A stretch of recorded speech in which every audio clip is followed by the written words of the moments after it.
সামনেই কিন্তু বিপদ। শত্রুপক্ষ তো আমাদের সামনে আর পেছনে দুই দিকেই আছে। যতই বিপদ হোক না কেন, ওদের যে করেই হোক হারাতে তো হবেই। কিন্তু আপনার বিমানে তো আর 20 মিনিট ওড়ানোর মতো তেল আছে।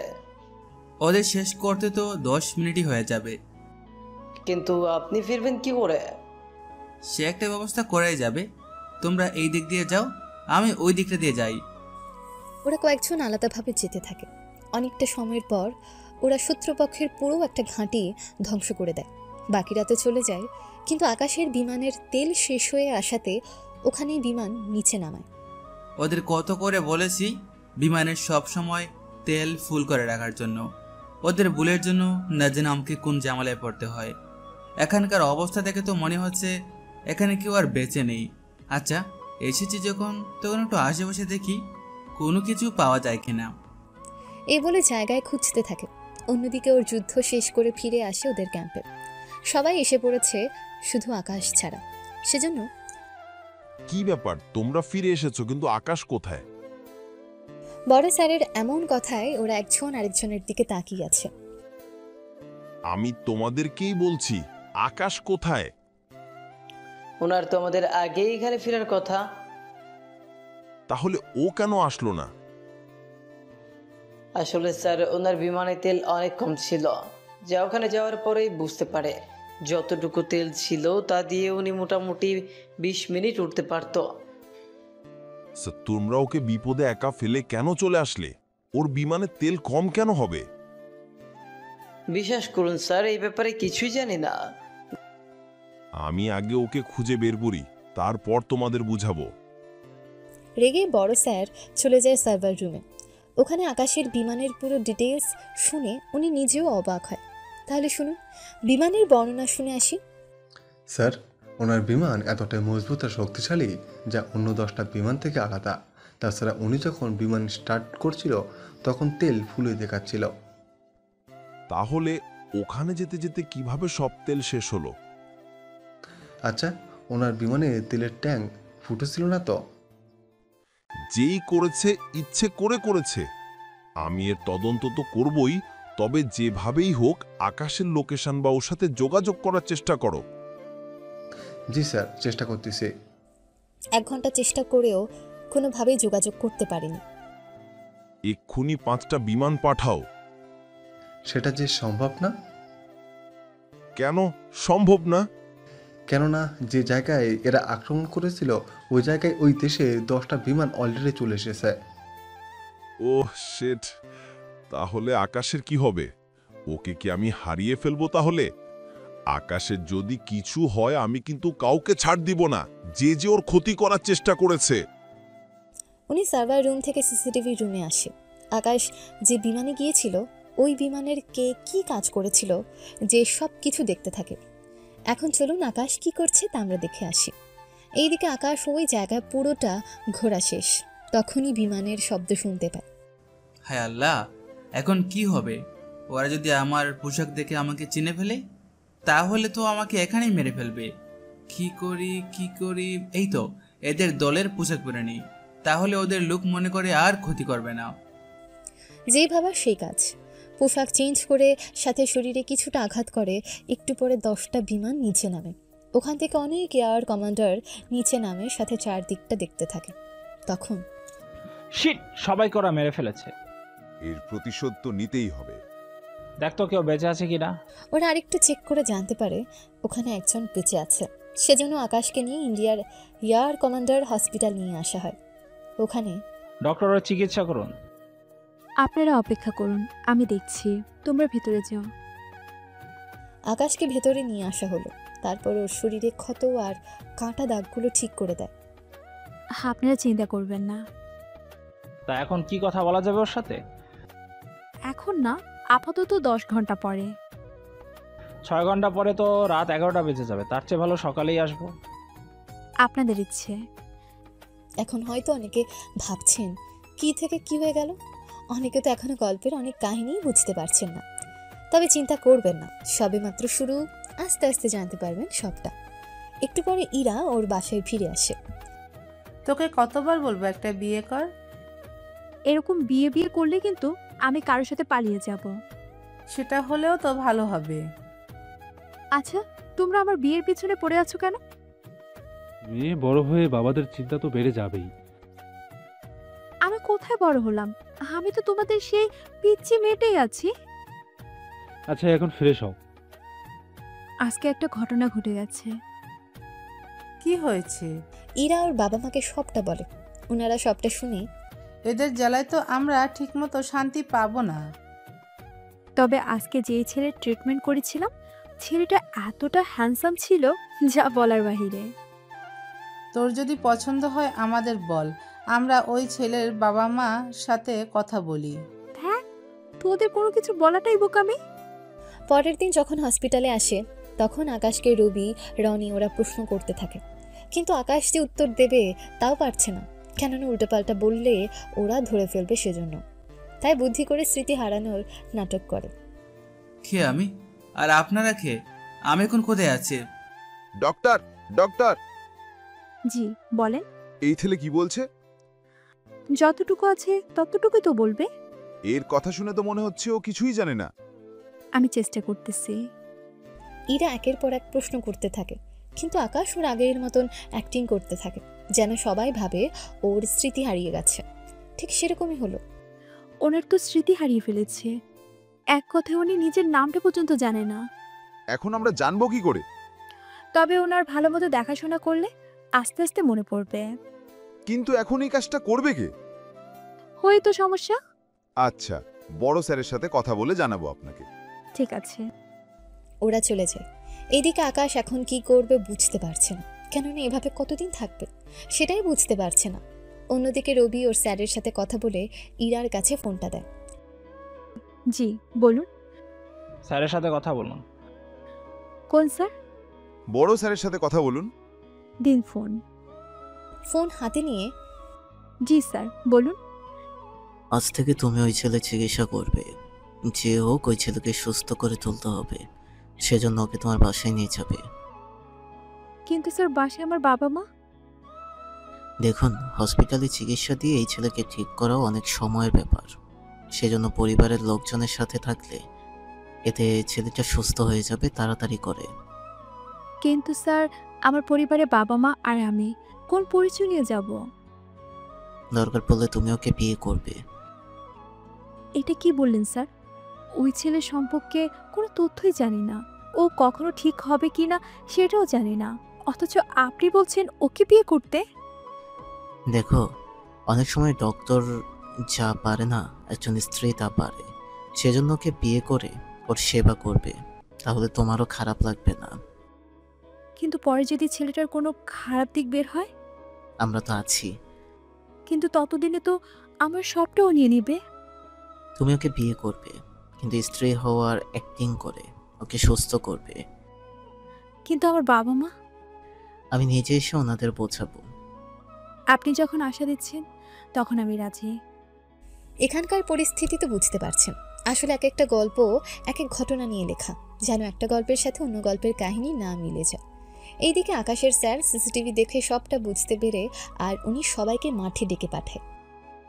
আমি কিন্তু সিসিটিভিতে সব কিছু দেখেছি, সেজন্য সে যদি নিজ থেকে বের হয়ে যায় তাহলে আমি তাকে কম শাস্তি দিব। যদি আমাকে ওকে বের করতে হয় তাহলে ওকে আমি বাঁচিয়ে রাখবো না। বড় স্যার কথাটা বলে অপেক্ষা করতে থাকে, তখন একটা ছেলে এসে স্যারের পায়ে পড়ে। আমাকে ক্ষমা করে দিন স্যার, আমি আর কখনো এরকম কাজ করব না। তুমি জানো না তুমি কি দোষ করেছো? তুমি এমনই একটা দোষ করেছো যেই দোষের কোনো ক্ষমা নেই। তাছাড়া তুমি এই কাজটা কেন করেছো? টাকার জন্য করেছি। একটা লোক আমাকে অনেক টাকা দিয়েছে যেন আমি এই কাজটা করি। তাহলে ওরা জানতো আমরা যে অ্যাটাক করব? জি স্যার, জানতে। ওমর, তোমরা না বলেছিলে সবাই মারা গেছে? আমরা তো নিচে কোনো কিছু চেক করিনি, কারণ আমরা সব কিছু ধ্বংস করে দিয়েছি। তাহলে এই দাঁড়ায় ওখানে কোনো লোকই ছিল না। ওরা তোমাদের ট্র্যাপে ফেলার জন্য এই কাজটা করেছে। তোমরা তো চলে এসেছো, কিন্তু আকাশের এখন কি হবে? একটা কাজ করো, এই ছেলেকে নিয়ে যাও আর মেরে ফেলো, ওর মতো সেনার কোনো প্রয়োজন নেই। প্লিজ স্যার, আমাকে শেষবারের মতো একটা সুযোগ দিন স্যার, প্লিজ। কেউ আর কোনো কথা শোনেনি, ছেলেটাকে নিয়ে যাওয়া হয়। এইদিকে ইরা আকাশকে নিয়ে ওর বাসায় আসে। সাথে এয়ার কমান্ডার বড় অফিসার জাফর ইকবালও আসে ওখানে। আপনি কে? উনি আমাদের বিমান বাহিনীর একজন বড় অফিসার। উনি তোমার সাথে কিছু বলবে। জি, ভিতরে আসুন। শফিক আর জাফর ইকবাল তো ভেতরে যায়, সাথে ইরা রাম্মু। এদিকে আকাশের পাশে বসে আছে ইরা। আকাশ ওর অ্যাক্টিং চালু রেখেছে, কেননা ওর পরিচয় জানা মাত্রই ওর আকাশকে মেরে ফেলতে এক সেকেন্ডও ভাববে না। এখান থেকে যে পালাবে সেটাও সম্ভব নয়, কেননা কোনো কিছুই নেই ওর কাছে। সেজন্য আকাশ চাইলেও পালাতে পারবে না। 20 মিনিট পরে বের হয় ওনারা। দেখুন, আপনার কথায় আমি রাজি হলাম, কিন্তু ইরার সাথে আমি ওই ছেলের বিয়ে দিতে দিব না, কেননা নিজের মেয়ের জীবনটা এভাবে নষ্ট করতে পারবো না। তবে আপনি চিন্তা করবেন না, ওর যত্নের কোনো ত্রুটি রাখবো না। ঠিক আছে, আমি তাহলে চলি এখন। আর এরা, তোমাকে আমি 1 মাসের ছুটি দিলাম, সাথে 1 লক্ষ টাকা দিলাম। ওকে সুস্থ করতে যা যা করতে হয় করো। ঠিক আছে স্যার। এই বলে ওনারা তো চলে যায়। অন্যদিকে আকাশকে একটা রুম দেখিয়ে দেয়। রুমে এসে আকাশ ঘুমিয়ে পড়ে। এখন অনেকে বলবেন আকাশ তো সুস্থ আছে, তাহলে কেন ওর দেখে কল দিয়ে বলে দিচ্ছে না? আসলে বলা তো যায় না কখন কোন দিক দিয়ে কল ট্রেস করে সবটা জেনে যায়, তাই আপাতত চুপ করে আছে। তবে আরেকটা কথা, আকাশের পরিবারে কিন্তু কেউ নেই, সেজন্য আকাশের চিন্তাও কিছুটা কম।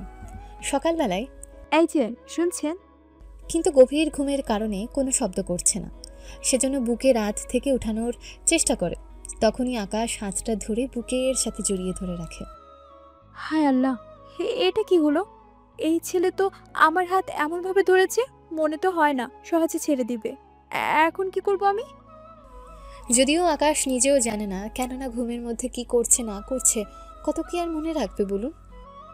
এই যে ছাড়েন আমার হাত। তাও আকাশ ছেড়ে দিচ্ছে না, সেজন্য একটু জোরে টান দেওয়াতে আকাশের ঘুম ভেঙে যায়। ঘুম থেকে উঠে, এ কি আপনি এখানে? অন্য কেউ আসলে খুশি হতে। আসলে আমি তা বলিনি। ফ্রেশ হয়ে নিচে নামুন, খাবার খেয়ে নেবেন। একটু পরে ফ্রেশ হয়ে একটা লুঙ্গি পরে নিচে নামে। ইরা তো আকাশের 6 প্যাক বডি দেখে পুরোই অবাক হয়। আরে, লুঙ্গি পরে কেউ নিচে নামে? আমার তো পোশাক নেই যে পরবো। ঠিক আছে, আমি তোমাকে শপিং করাতে নিয়ে যাব বিকেলে। ঠিক আছে। বিকেলে ওরা বের হয়। শপিং মলে এসে আকাশকে কিছু শার্ট প্যান্ট কিনে দেয়, এর বাহিরেও কিছু প্রয়োজনীয় জিনিসপত্র সহ। আর কিছু লাগবে কি? এইগুলোই যথেষ্ট। তুমি ক্যান্টিনে বসে খাও, আমি একটু ওয়াশরুম থেকে আসতেছি। এগুলোর খেয়াল রাখবে। আচ্ছা, তাই করব। ইরা যাওয়ার পর আকাশ ওখানে থাকা টেলিফোনে দিয়ে ওর স্যারের কাছে কল দেয়। 2 বার কল দেওয়ার পর কল রিসিভ করে। কে বলছেন? আমি আকাশ বলছি। আকাশ, তুমি ঠিক আছো তো? জি স্যার, আমি ঠিক আছি। কিন্তু তুমি কোথায় এখন? আমি ইন্ডিয়ায় আছি। তোমাকে ওরা ধরতে পারিনি তো? ওরা আমাকে ওদের লোক মনে করেছে, সেজন্য আমি এখনো বেঁচে আছি। ব্যাপারটা আমি ঠিক বুঝলাম না। তাহলে শুনুন। এরপর ওর স্যারকে সব ঘটনা খুলে বলে। সবটা শোনার পর, কিন্তু আকাশ, ওরা যদি জানতে পারে? না স্যার, ওরা জানবে না। তোমাকে এখন ফিরিয়ে আনবো কি করে? এখন না, আমি নিজেই সময় করে ফিরে আসব। সেটা কখন?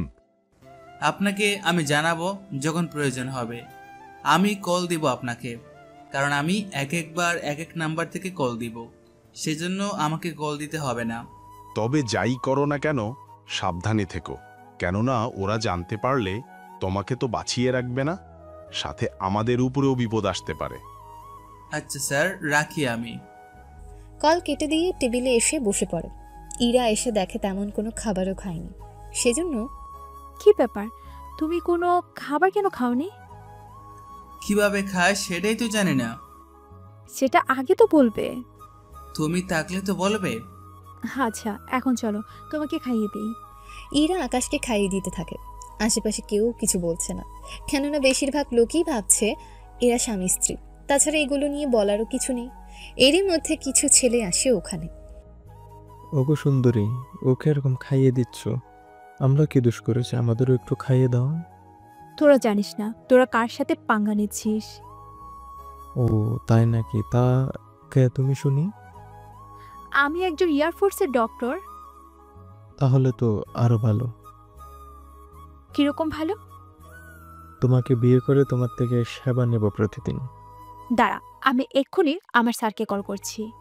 ফোন হাতে নেয়, এতে ছেলেটা ফোন নিয়ে নেয়। দেখ, ভালো হবে না কিন্তু। আমিও চাই খারাপ কিছু করতে, ওই মেয়েটাকে তুলে নেয়। কিন্তু কি ছেলেটা কে? ওটা তো মনে হয় কিছুই জানে না, প্রতিবন্ধীদের মতো লাগছে ওকে। কিন্তু বস, এখন নিয়ে চলতো। ইরাকে নিয়ে যেতে চাইবে, তখন আকাশ ইরার হাত ধরে। তোর সাহস তো কম না তুই। বাকি কথা শেষ করার আগেই ছেলেটার মুখে একটা ঘুষি দেয়। এতে ইরাও একটু অবাক হয়, সাথে বাকিরাও। এবার বাকিরা আসে মারার জন্য, ওদেরও সেমভাবে মারতে থাকে। মার খেয়ে মোটামুটি অনেকেই ওখান থেকে পালিয়ে যায়। আকাশের এরকম মারামারি দেখে ইরা তো অনেক অবাক হয়। ওয়াও, তুমি এত ভালো মারামারিও পারো? তা তো আগে জানতাম না। আমাদের পরিচয় তো হলো, কয়েকটা ঘন্টা হলো। বাহ, কথাও দেখি এখন ভালোই বলতে পারছো। চলো তাহলে তোমাকে নিয়ে বাসায় যাই এখন। ঠিক আছে। ওরা বাসায় আসে, কিন্তু আজকের ঘটে যাওয়া কোনো কথাই ইরা ওর বাবা মাকে বলেনি। সন্ধ্যের দিকে ইরার কয়েকটা বান্ধবী আসে। তোরা কখন এলি? এই তো মাত্র এলাম। আচ্ছা তোরা বস, আমি একটু ফ্রেশ হয়ে নিই। ঠিক আছে, তাড়াতাড়ি করিস। তখন ওরা দুজনেই গল্প করতে থাকে। তখন হিয়া আকাশকে দেখে অবাক হয়, কেননা আকাশ তখন প্যান্ট শার্টগুলো পরে দেখছিল ওর শরীরে ঠিকমতো লাগে কিনা। সেজন্য একটা ড্রেস চেক করছিল। তখনই হিয়া দেখতে পায়, দোস্ত, ওই ছেলেটা কে রে? তুই যেখানে আমিও সেখানে।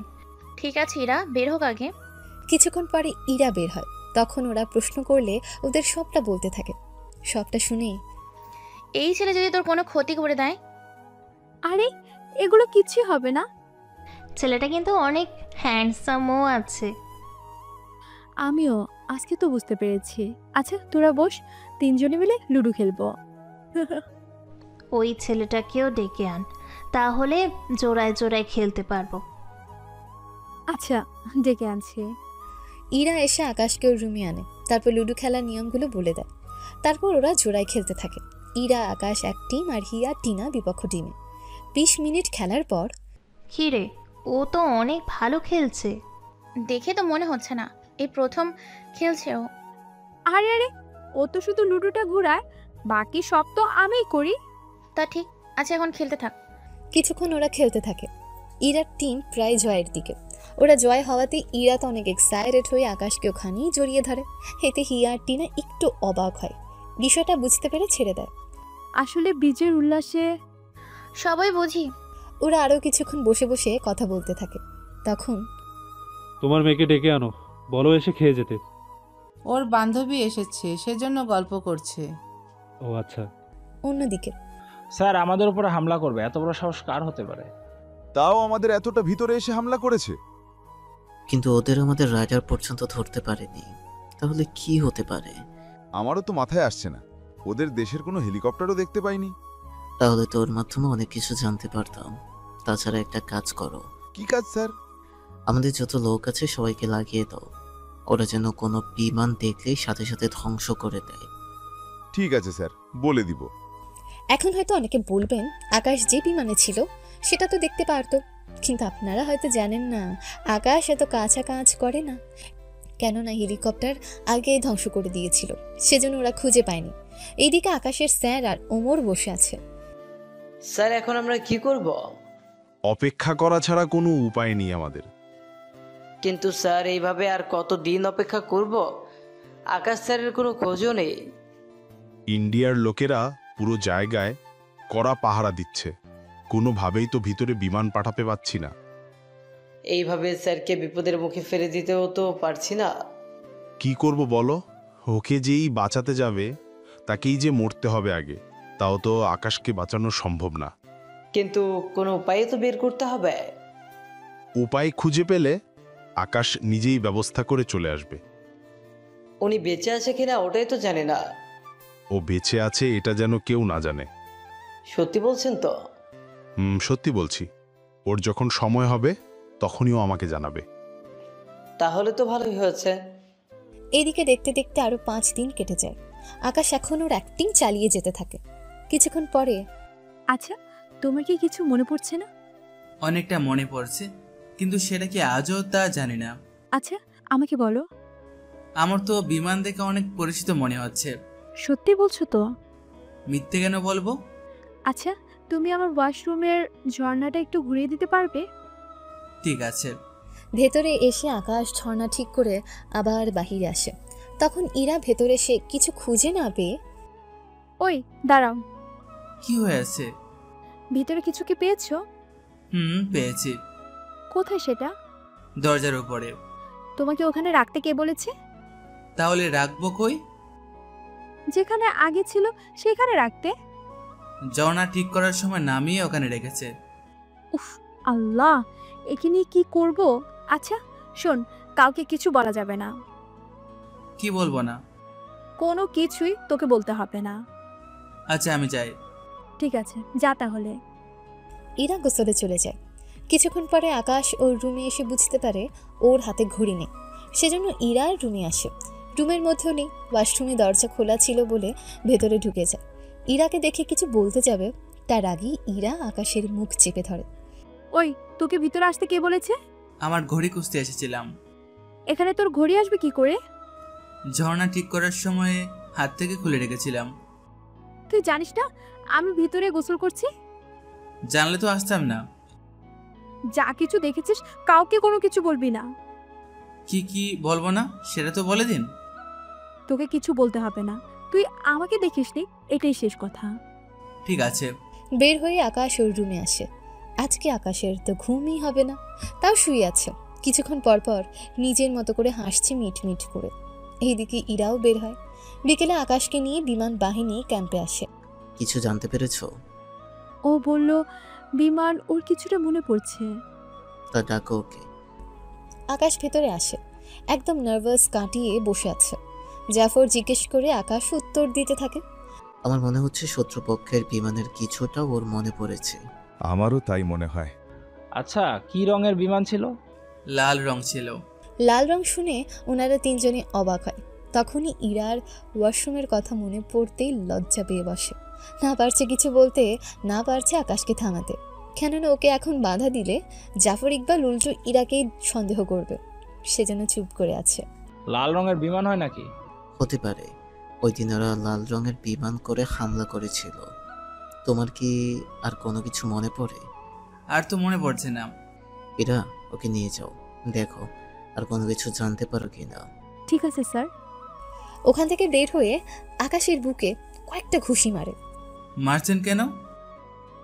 তোকে জিজ্ঞাসা করেছে বিমানের কথা, তুই লাল রঙের কথা কেন বললি? যা দেখেছি তাই তো বললাম। তোকে না বলেছি কোনো কিছু কাউকে বলবি না? ঠিক আছে বলবো না। কিছুটা দূরে আসার পরে হঠাৎ করে ইরার উপরে হামলা হয়। সেজন্য ইরা তা বিমান বাহিনীর অফিসে জানায়। 10 মিনিট আমি বিমান পাঠাচ্ছি। এইদিকে ওরা গুলি করতে থাকে। ইরা গাড়ি চালাবে নাকি গুলি করবে সেটাই বুঝতে পারছে না। একটা কাজ করো। কি কাজ? এটা বন্দুক, এটা দিয়ে ওদের মারতে থাকো। এতদিন তো টিভিতে দেখেছো, মোবাইলেও গেমস খেলেছো, এবার সত্যি সত্যি ওদের মারো। ঠিক আছে দাও তাহলে। বন্দুক নিয়ে মারতে থাকে। একা করে 10 জনকে মেরে ফেলে 2 মিনিটে। এটা দেখে ইরা তো রীতিমতো অবাক হয়েছে। তুমি এটা কি করলে? গেমস খেলে যেভাবে আমিও সেই রকমই করেছি। যাক ভালো করেছো। এইদিকে ফাইটার বিমান ওখানে আসে। ওখান থেকে রুবি নিচে নামে। ডক্টর আপনি তো দেখি সবাইকে মেরে ফেলেছেন।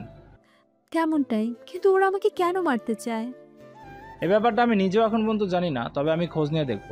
কেননা মাত্র এই ঘটনা ঘটেছে, সেজন্য এই সম্পর্কে জানতে তো একটু সময় লাগবে। আমি তাহলে চলি এখন। ঠিক আছে যাও তাহলে।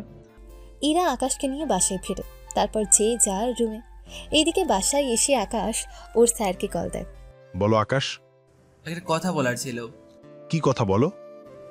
আচ্ছা আমি যদি কোনো কারণে ইন্ডিয়ার কোনো মেয়েকে বিয়ে করি তাহলে কি আপনাদের কোনো সমস্যা হবে? কিছুটা সমস্যা তো হবে, কিন্তু হঠাৎ তুমি এই কথা বলছো কেন? এর মধ্যে কিছু কারণ ছিল বলে জিজ্ঞেস করলাম। কিন্তু তুমি ফিরবে কখন? ফিরতে লেট হবে। এইদিকে আমরা তো আবারও আক্রমণ করার পরিকল্পনা করতেছি। এটা এখন করা যাবে না। কেন আকাশ? এরা অনেক সতর্ক হয়ে গেছে, যে কোনো সময়ে আমাদের ধরেও ফেলতে পারে। তাহলে আমরা সাবধানে থাকব, কিন্তু একটা সমস্যা হয়ে গিয়েছে। কি সমস্যা? আমাদের কিছু ক্যাম্পে হামলা হতে পারে এই রকমটা খবর পেয়েছি। তাহলে নিরাপত্তা বাড়িয়ে তুলুন। কিন্তু তুমি না থাকাতে একটু বেশি চিন্তা হচ্ছে। চিন্তা করবেন না, আমাকে সুযোগ বুঝে আসতে হবে। আমি চাইলেও তো আসতে পারবো না। যদি ওরা বুঝতে পারে আমি দেশে ফিরবো তাহলে অনেক প্রশ্ন করবে। তার উপর আমি যদি ধরা খেয়ে যাই তাহলে তো আমার প্রাণ যাবে, সাথে আমাদের দেশেরও বিপদ হবে। আকাশ, তাহলে তুমি ফিরবে কিভাবে? আমি এই নিয়ে প্ল্যান করতেছি, যা আপনাকে জানাবো। তবে একটা কথা, আমি ওদের ফাইটার বিমানে করেই ফিরবো। সেটা কিভাবে? আসার আগে জানিয়ে দেব। ঠিক আছে। ইনার সাথে কথা বলে শুয়ে পড়ে। এইদিকে ইরা বসে আছে ওর রুমে। গত 2 মাস ধরে ইরার উপরে কারা যেন এরকম হামলা করে, কিন্তু ইরা সেগুলো ছোটোখাটো ভাবে তেমন কোনো চিন্তা করেনি। কিন্তু আজকের ঘটনার জন্য এটা একটু বেশি অবাক হয়। সেজন্য ওর বাবা মাকে বলে সবটা ওনারা শোনার পর, এইসব কিছু ওই ছেলেটার কাজ নয় তো? কোন ছেলেটা আপু? যে ছেলেটা তোকে পছন্দ করে, তোকে বিয়ে করতে চেয়েছে। তুমি কি ওই ছেলের কথা বলছো যে কিনা হুমকি দিয়ে গেল? ঠিক ধরেছ। কিন্তু ওই ছেলে তো একে অন্য ধর্মের, তার উপর ছেলেটা নেশাখোর। ওই ছেলেকে দেখতেই তো ভয় লাগে। কিন্তু আম্মু, এখন আমি কি করব? আমরা বরং তোর স্যারকে ঘটনাটা বলি, তারপর দেখি উনি কি বলে। স্যারকে বললেও কোনো কাজ নেই, কেননা ওই ছেলের বাবা অনেক পাওয়ারফুল একটা মানুষ। ইনারা কথা বলতে থাকে। তখন ওনাদের কথায় আকাশের ঘুম ভেঙে যায়। সেজন্য ওই রুমের দিকে আসে। রুমে আসাতে ওনারা চুপ হয়ে যায়। কি হয়েছে আঙ্কেল, কোনো সমস্যা কি? তেমন কোনো সমস্যা নেই, তুমি এত রাতে এখানে? আপনাদের কথা শুনে তারপর ঘুম ভেঙে গেল। আঙ্কেল, এরাকে নিয়ে সমস্যা, আবার আজকে হামলাও হয়েছে। কি হয়েছে আঙ্কেল, একটু বলবেন কি আমাকে? সেটা তো 2 মাস আগের কথা। আমাকে বলুন, আমি শুনতে চাই। 2 মাস পূর্বে ইরার কাছে ফোন আসে ক্যাম্পে আসার জন্য, কেননা তখন বিমান বাহিনী ক্যাম্পে কারা যেন আক্রমণ করে। এতে অনেক বিমান সেনা আহত হয়। সেজন্য ওদের হসপিটাল নিয়ে যাওয়া হয় ওদের চিকিৎসা করার জন্য। তখন যাবার সময় পথের মধ্যে, কি হয়েছে আপনার? আপনি ঠিক আছেন তো? আমাকে বাঁচান, এই বলে অজ্ঞান হয়ে যায়। আসলে ছেলেটা গাড়ি অ্যাক্সিডেন্ট করেছে, সেজন্য ইরা তো ক্যাম্পে যাচ্ছে, তাই ছেলেটাকেও নিয়ে যায়।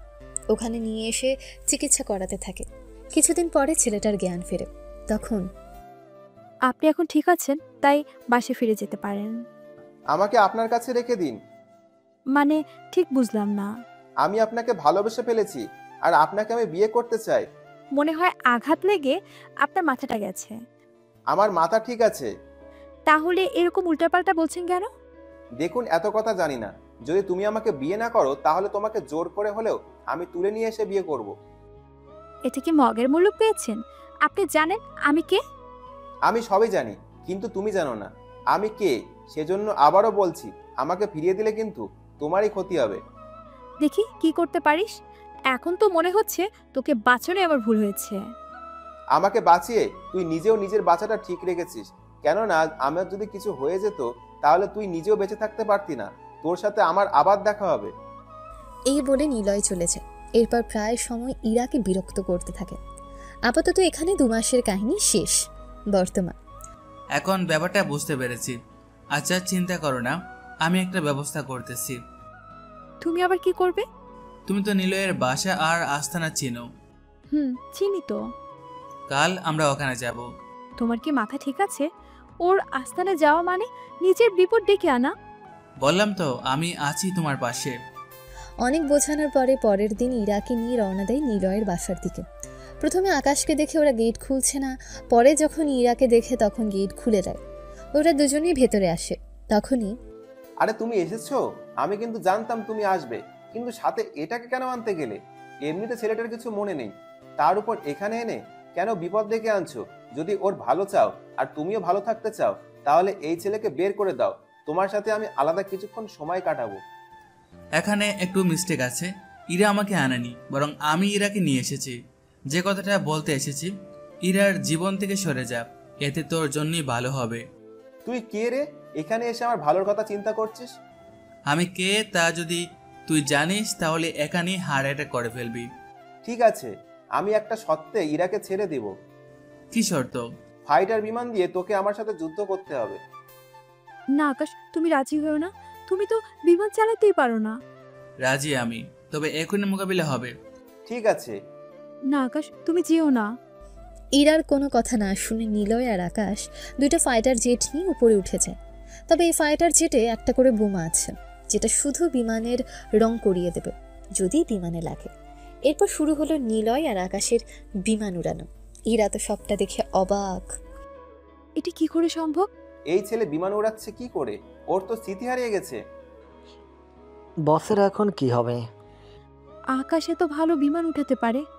এরকম করে তো আমাদের দেশে কোনো পাইলট এভাবে উড়াতে পারে না। তাহলে কি আকাশে স্মৃতি আসতেছে? কথাটা বলতে বলতে ইরা নিজের মনে মনে হাসতে থাকে। 1 মিনিট না হতেই আকাশ নিলয়ের বিমানে অ্যাটাক করে আর নিলয়ের বিমানে ক্ষতিগ্রস্ত হয়। এতে ওরা দুজনেই নিচে নামে। আমার লাইফে এত ভালো বিমান উড়াতে পারে এরকম কাউকে আমি কখনো দেখিনি। তাহলে শর্ত অনুযায়ী ইরার জীবন থেকে সরে যাও। আরে এত তাড়া কিসের? এখনো তো অনেক কিছু বাকি আছে। দেখো নিলয়, তোমার সাথে কিন্তু এরকম কথা হয়েছে। তবে তুমি শুধু আমার সাথে 1 ঘন্টা বেডরুমে কাটাও, তাহলে তোমাকে আমি ছেড়ে দিব। কথাটা শুনে ইরা নিলয়কে 2টা থাপ্পড় দেয়। এতে নিলয় তো অনেক রেগে যায়। ওর লোকেরা আসে মারার জন্য, আকাশ ওদেরও মারতে থাকে। এতে ইরা বরাবর আবারও অবাক হয়, কেননা ও আকাশকে যত দেখছে ততই মুগ্ধ হচ্ছে বেশি করে। নিলয়কেও কিছুক্ষণ মারে। থাক, ওকে আর মারতে হবে না। যা মার খেয়েছে এতে যদি ওর শিক্ষা হয়। তুমি বলাতে ওকে ছেড়ে দিলাম। চলো তাহলে। ওরা বেরিয়ে আসে। তবে ইরা অনেক খুশি এখন, সেজন্য। আকাশ, তোমার কি সব মনে পড়েছে? কি মনে পড়েছে?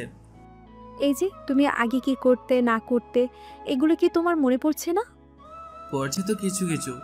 যখনই বিমানগুলো দেখলাম আমি নিজেকে আর সামলাতে পারিনি। আচ্ছা, আমি তোমার ব্যাপারে জাফর ইকবাল স্যারকে জানাবো। ওনাকে জানানোর কি দরকার? দরকার আছে। উনি বলেছে তোমার কোনো উন্নতি দেখলে ওনাকে যেন জানাই। তবে বেশি কিছু বলতে হবে না। তেমনটা বলো না। এখন চলো ক্যাম্পে যাই। ওরা ক্যাম্পে আসে। ওখানে রবি, রনি আর জাফর ইকবাল ছিল। এরা কোনো সংবাদ আছে কি? জি স্যার, ও আজকে বিমান উড়িয়েছে। কি বলো? এটা তো খুশির কথা। তা আর কিছু জানতে পেরেছো? আর তেমন কিছুই ওর মনে পড়ছে না। তবে আমি এতটুকু নিশ্চিত দিয়ে বলতে পারি, ও যেভাবে বিমান উড়াচ্ছে আমার মনে হয় না আমাদের এই ক্যাম্পের কেউ ওর থেকে ভালো পারে। কি বলো?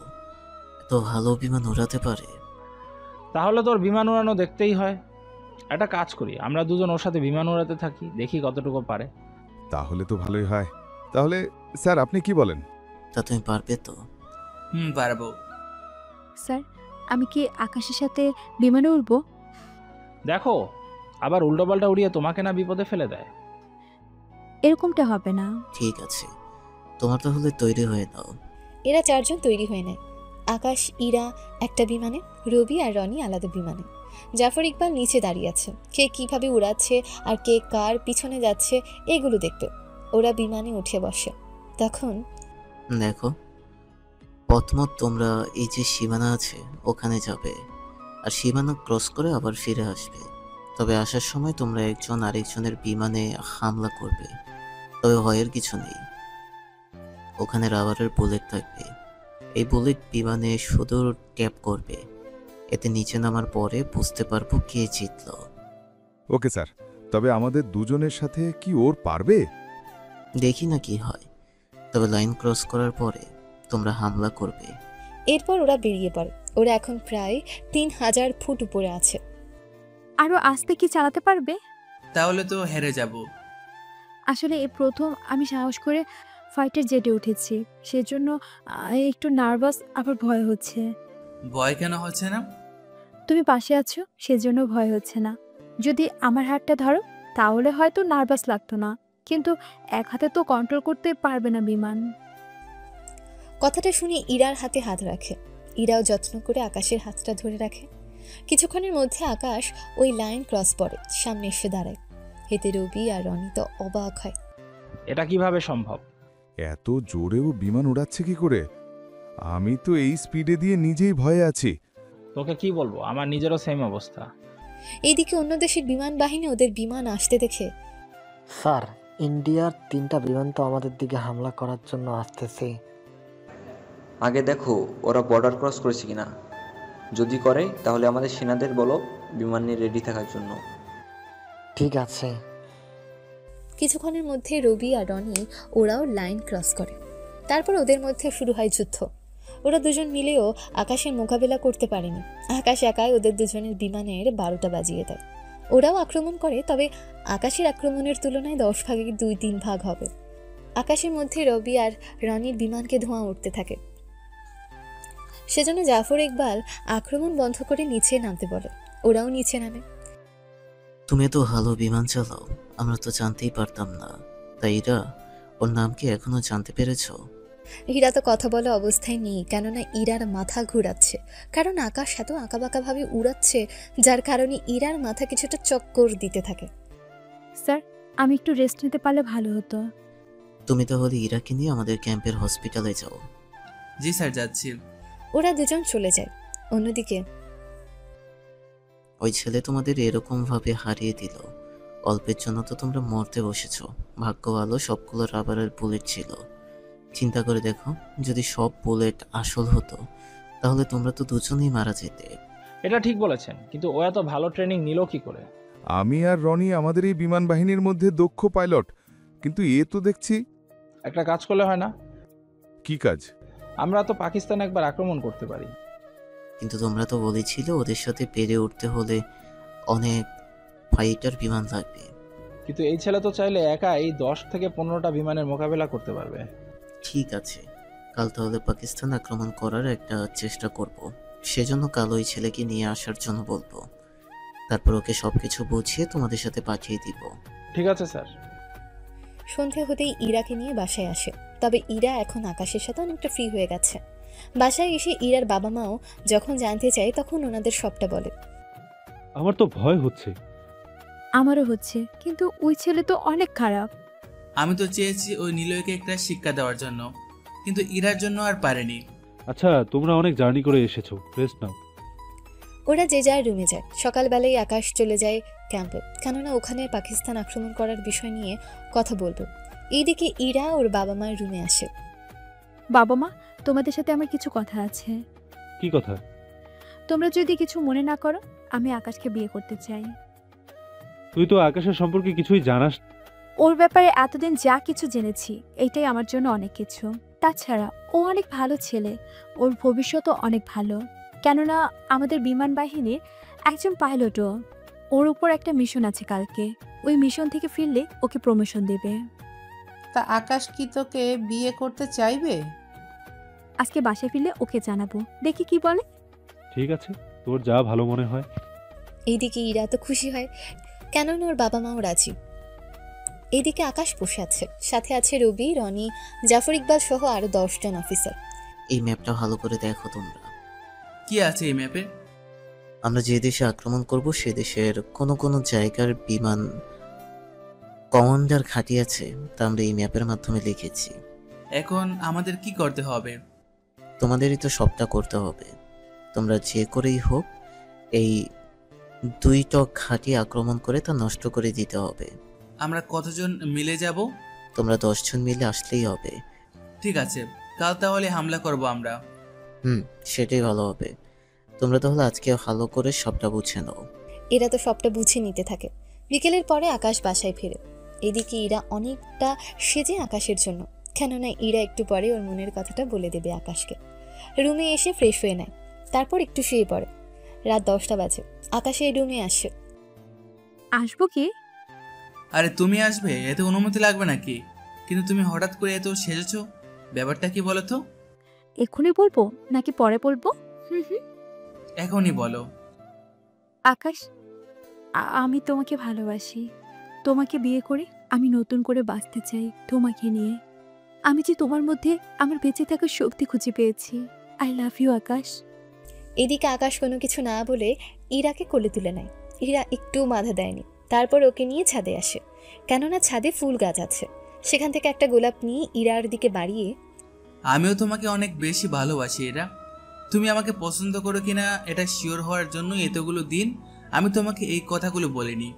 আমি তোমাকে প্রথম দেখাতেই ভালোবেসে ফেলেছি, কিন্তু যখন তোমার স্যার আমাকে বিয়ে করার জন্য বলেছিল আর তুমি না করে দিয়েছো তখন একটু খারাপ লেগেছে। তবে এটাও শুনে ভালো লেগেছে, কোনো মেয়েই তো একটা স্মৃতি হারিয়ে যাওয়া ছেলেকে মেনে নিতে পারবে না। ইরা আকাশের হাত থেকে ফুলটা নেয়, তারপর দুজন দুজনকে জড়িয়ে ধরে। ইরা তো চোখের পানিই ছেড়ে দেয়। সত্যি আকাশ, তুমি অনেক ভালো। জানি না তোমার মতো করে কেউ আমাকে বুঝবে কি না।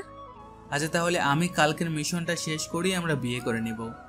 কাল তোমার সাথে আমি যাব। তুমি এলেও ক্যাম্পের মধ্যেই থাকবে? তোমার সাথে বিমানে থাকবো। না, ওই দিনের হামলায় আর কালকের হামলার মধ্যে অনেক তফাৎ। ঠিক আছে, আমি তোমার ফেরার অপেক্ষায় থাকবো। কালকের এনার্জির জন্য আজকে তোমাকে কিছু স্পেশাল গিফট দিব, যা আমি কখনো কাউকে দেইনি। কি সেগুলো? রুমে চলো, তবে কোলে করেই নিয়ে যাবে। কোলে নিয়ে রুমে আসে। তারপর কি হয় তা আপনাদের না জানলেও চলবে। এদিকে আকাশের স্যার পাকিস্তান বিমান বাহিনী লোকদের ব্যাপারটা জানায়। ওনারা শোনার পর, কি বলেন? তাহলে আমাদেরও তো সেভাবে প্রস্তুত থাকতে হবে। আমি আপনাদের এতটুকু বলবো, আপনারা কোনো অ্যাকশন নেবেন না। এটা কি বলেন? তাহলে কিভাবে কি হবে? আপনারা আপনাদের ক্যাম্পের বাহিরে নষ্ট আর পুরাতন বিমানগুলো রেখে দিবেন। সাথে নকল যে পুতুলগুলো আপনাদের ক্যাম্পে আছে সেগুলো বিমানের আশেপাশে এমনভাবে রেখে দিবেন যেন উপর থেকে দেখলেই বোঝা যায় এইগুলো রিয়েল। এতে আমাদের কি লাভ? লাভ তো আছে, কেননা আপনারা ওদের সাথে লড়াই করবেন, এতে দুই দেশেরই লোকজন মারা যাবে।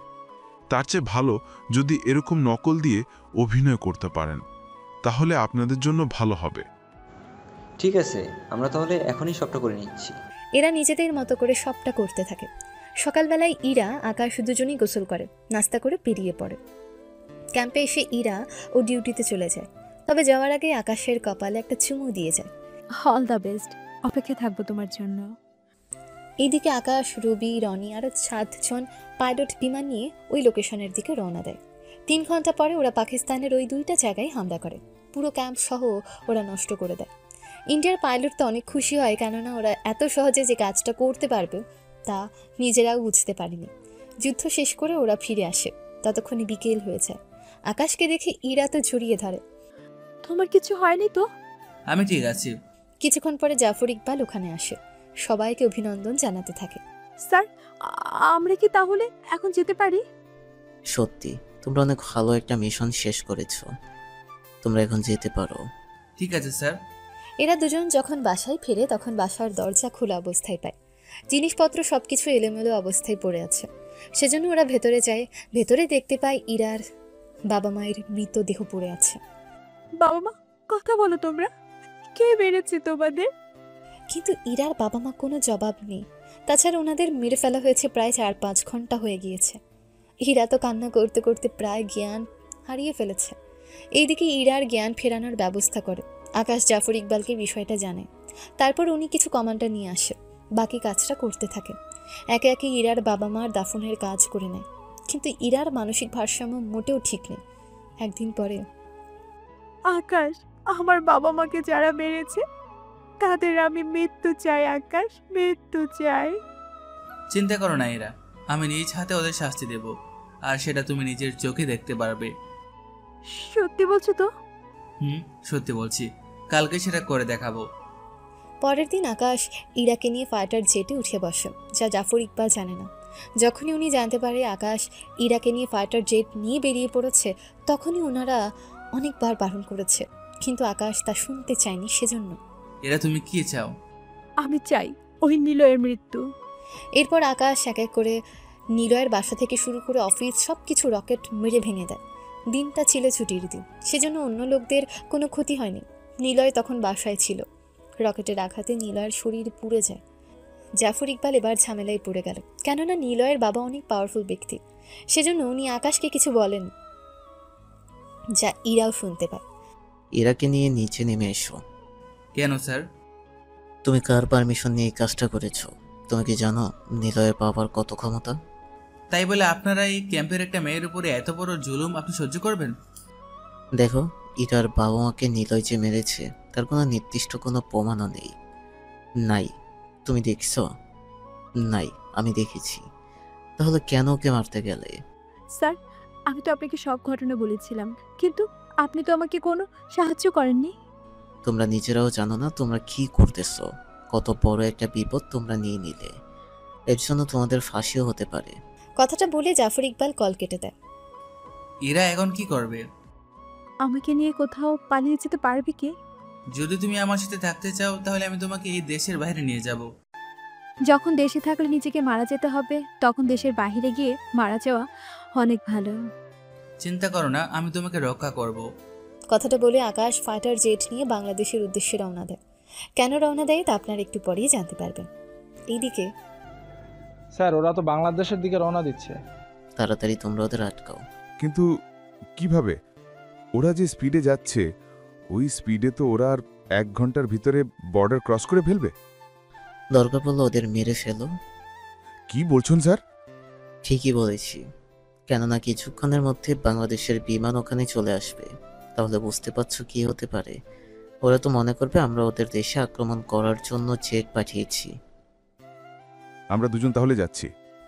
রনি আর রকি দুজনে দুটো ফাইটার জেট নিয়ে রওনা দেয়। ওরা তো আমাদের পিছনে চলে এসেছে। ওরা আমাদের ধরতে পারবে না। কিন্তু সামনে তো আরো একটা ক্যাম্প আছে। ওই ক্যাম্পের থেকে 3টা বিমান আমাদের দিকে আসতেছে। ভরসা রাখো আমার উপরে। কি করব বলো? নিজের দেশের লোকেরা মারতে চাইছে, দেশের বাইরে গেলে ওই দেশের লোকেরা মারবে। বললাম তো ভরসা রাখো আমার উপরে। আমি যতদিন বেঁচে আছি ততদিন তোমার শরীরে আমি একটা আঁচড়ও পড়তে দিব না। কথাটা শুনি ইরা আকাশকে জড়িয়ে ধরে। এইদিকে আকাশের পেছনে 2টা বিমান আর সামনে 3টা বিমান আসছে। এইদিকে আকাশ ওর বিমানকে পুরো অটো সিস্টেম করে দিয়েছে, মানে ওর পুরো বিমান পাখার মতো ঘুরতে থাকে, শুধু ওরা দুজন বাদে। এইদিকে সাথে বুলেট আর কিছু রকেটও টার্গেট করে মারে। এতে 2টা ধ্বংস করে দেয়, বাকি একটা ওখান থেকে পালায়। সামনে যাওয়াটা ঠিক হবে না। ঠিক বলেছিস, আর 10 মিনিট পরেই ওরা বর্ডার ক্রস করবে। আমরা ওদের কাছে যেতেও পারবো না। ঠিক বলেছিস, আর সামনে গেলে উল্টো আমাদেরই মরতে হবে। সেজন্য ওরা দুজন চলে যায়। আকাশ তো বাংলাদেশের দিকে যাচ্ছি তখন। স্যার, একটা ইন্ডিয়ার ফাইটার জেট এদিকে আসতেছে। আসতে দাও ওদের। কি বলছেন স্যার? ঠিক বলেছি। আশেপাশে সব বিমান কমান্ডারদের বলে দাও কেউ যেন ওই বিমানে আক্রমণ না করে। তাড়াতাড়ি করো। এইদিকে ওই জায়গায় বাকি বিমান বাহিনী তো প্রস্তুত হয়ে আছে। বর্ডার ক্রস করার সাথে সাথে ওরা মিসাইল হামলা করবে, সেজন্য ওরাও প্রস্তুত। কিন্তু হেডকোয়ার্টার থেকে নিষেধ আসাতে ওরা সরে যায়। আর 2 মিনিট পরে আমরা বর্ডার ক্রস করব। আমার তো ভয় করছে। আমি আছি, তোমাকে সব বিপদ থেকে বাঁচাবো আমি। এরা আবার মেরে ফেলবে না তো? বললাম তো কিছু হবে না, একটু ভরসা রাখো আমার উপরে। কিছুক্ষণের মধ্যে ওরা বর্ডার ক্রস করে। এতে ওই জায়গার আশেপাশে সাইরেন বাজতে থাকে। এইদিকে এটা কি হলো? আমরাও তো তাই ভাবছি। ওর উপরে বাংলাদেশ থেকে কোনো ফাইটার বিমান আক্রমণও করছে না, কিন্তু সাইরেন তো বাজতেছে। ওটাই তো ভাবছি, তাহলে এরকম হচ্ছে কেন? এইদিকে ইন্ডিয়ার বিমান দেখে সবাই মোটামুটি কিছুটা ভয় পায়। কিছুক্ষণ পরে আকাশ ইরাকে নিয়ে বিমান বাহিনী হেডকোয়ার্টারে এসে নামে। আশেপাশে অনেক বিমান সেনা বন্দুক নিয়ে দাঁড়িয়ে আছে। আকাশ ওখান থেকে বের হয়। ওর মুখটা দেখে ওখানে থাকা সব সেনা বন্দুক নামিয়ে নেয়। ওদের বড় স্যারও চলে এসেছে। আকাশ, তুমি এসেছো? তোমার কিছু হয়নি তো? না স্যার, আমি ঠিক আছি। চলো তাহলে ভেতরে যাই। 1 মিনিট স্যার। বিমানের ভেতরে এসে ইরাকে বের করে। আকাশের সাথে যে কোনো মেয়ে থাকবে তা ওনারা ভাবতে পারেনি। আকাশ, এই মেয়েকে?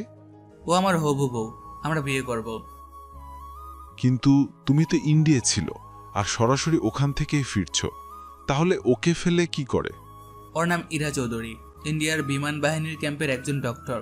কথাটা শুনে বাকি সেনা ইরার দিকে বন্দুক তাক করে। এতে ইরা তো ভয়ে আকাশকে জড়িয়ে ধরে। তোমাদের বন্দুক নামাতে বলছি আমি। কেউই বন্দুক নামাচ্ছে না। কথাটা কি কানে যায় না তোমাদের? সরি স্যার, আমরা আপনার দিকে নয়, এই মেয়ের দিকে বন্দুক ধরেছি। ও একজন শত্রুপক্ষের লোক, ওনাকে এভাবে ছেড়ে দিতে পারে না। কথাটা শুনে ওই অফিসারের কলার চেপে ধরে। রাগে আকাশের চোখ লাল হয়ে যায়, সাথে এতটাই ভয়ঙ্কর দেখাচ্ছে বাকি অফিসার ভয়ে তো বন্দুক নামিয়ে দেয়। আমি এক কথা বারবার বলি না, ওর শরীরে যদি একটা ফুলের টুকাও লাগে তাহলে আমি কিন্তু ওকে ছেড়ে কথা বলবো না। আর স্যার, এদের সাবধান করে দেবেন। এই তোমরা নিজেদের কাজে যাও। আকাশ, তুমি শান্ত হও। কিভাবে শান্ত হব আমি? আমাদের সামনে আমার এই হবু বউয়ের দিকে ওরা বন্দুক তাক করে রেখেছে। তুমি আমার সাথে আসো, বাকি কাহিনী আমি রুমে এসে শুনবো। ঠিক আছে চলুন। ইরা আমার হাত ধরে রাখো, ভয় পেও না, আমি আছি তোমার পাশে। ইরা তো ভয় আছে, কারণ আবার কিছুই বুঝতে পারছে না কি হচ্ছে এখানে।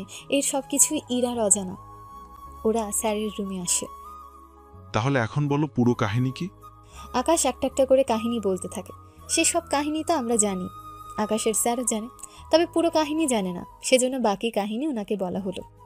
ভয় পেও না, তুমি যদি আকাশে বন্ধু হতে তাও তোমার ক্ষতি হতে দিব না, অথচ সেখানে তুমি ওর হুবুবু। আকাশ, ওকে নিয়ে তুমি বাসায় যাও, ও এখনো অনেক কিছু বুঝতে পারছে না, সেই জন্য ওকে সবটা বুঝিয়ে বলো আস্তে আস্তে। এরা চলো তাহলে। প্রথমে ইরাকে নিয়ে শপিং মল আসে, অনেক ড্রেস আর কিছু শাড়ি, বাকি কিছু জিনিস কিনে দিয়ে বাসায় নিয়ে আসে।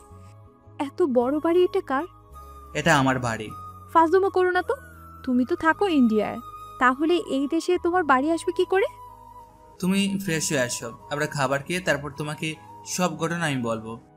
ঠিক আছে, যাচ্ছি তাহলে। ইরা ফ্রেশ হতে চলে যায়, দুজনে নিচে নামে, তারপর ওরা নাস্তা শেষ করে নেয়।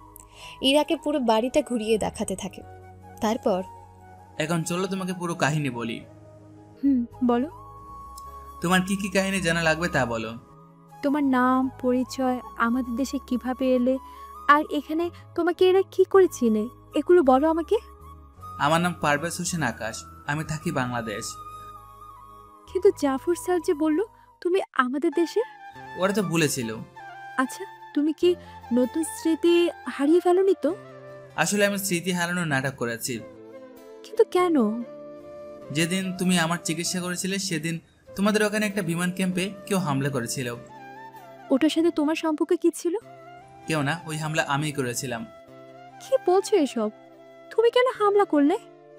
তার কারণ তোমাকে জানতে হবে না। আমি চাইলে ওখান থেকে পালাতে পারতাম, কিন্তু আমি যে বিমানে করে হামলা করেছি ওই বিমানের তেল শেষ হয়ে গিয়েছিল, যা আমার দেশের একটা সৈন্য আমার উপরের প্রতিশোধ নেওয়ার জন্য এরকমটা করে। তার মানে তুমি বাঁচার জন্য নিজেকে আঘাত করেছো আর স্মৃতি হারানোর নাটক করেছো? এছাড়া কিছু করার ছিল না, কেননা আমি ওই ক্যাম্পে নেমে তেল খোঁজার চেষ্টা করেছি, কিন্তু এমনভাবে সবটা ধ্বংস করেছি যে তেলের কোনো সন্ধান পাইনি। এদিকে তোমার দেশের সেনাদের আসার শব্দ শুনলাম, সেজন্য আমার বিমানটা নষ্ট করে দিয়েছিলাম, যে একটু আঘাত আমারও হয়। তাই তুমি এরকম নাটক করেছো? যদি আমার পরিচয় জেনে যেত তাহলে কিন্তু একটা সমস্যা হতো, তাহলে আমার দেশ একটা ঝামেলায় পড়তো। তুমি এত কিছু করেছো? আমি তো সে কবে চলে আসতাম। তাহলে আসোনি কেন? তোমার জন্য থেকে গিয়েছি। আমার জন্য কেন? আসলে তোমাকে প্রথম থেকে ভালোবাসে ফেলেছিলাম আমি, সেজন্য তোমার মন জয় করার জন্য ওখানে পড়ে থাকি। ভেবেছিলাম তখন তোমাকে আস্তে আস্তে সবটা বলবো, এরপর যদি তুমি রাজি হও তোমাকে নিয়ে এই দেশে চলে আসবো। শেষমেশ তো চলে আসতে হলো। নিজের বাবা মাকে হারিয়েছি, তবে আমি তোমাকে হারাতে চাই না। চিন্তা করো না, আমি তোমারই আছি আর তোমারই থাকবো। তোমার দেশ যদি আমাকে বের করে দেয়? বললাম তো, আমি বেঁচে থাকা অবস্থায় কেউ তোমার কোনো ক্ষতি করতে পারবে না। কালকেই আমরা বিয়ে করে নিব। ঠিক আছে। পরের দিন ওমর আর আকাশের স্যার সহ এসে সাক্ষী দিয়ে বিয়ে পড়িয়ে দেয়। আকাশ, বিশ্বাস করো, তোমার জায়গায় যদি অন্য কেউ আজকে এইভাবে ওই দেশের কোনো মেয়েকে নিয়ে আসতো তাহলে আমি ওদের দুজনকে মেরে ফেলতাম। শুধু তুমি বলে আমি কিছুই করিনি। কিন্তু কি স্যার? ওই দেশের বিমান কমান্ডার তো ইরা আর আকাশকে মেরে ফেলার জন্য আমার দেশের কাছে চিঠি পাঠায়। তাছাড়া ওরা তো জানে না আকাশ এই দেশের। কিন্তু ইরাকে নিয়ে কি করবে?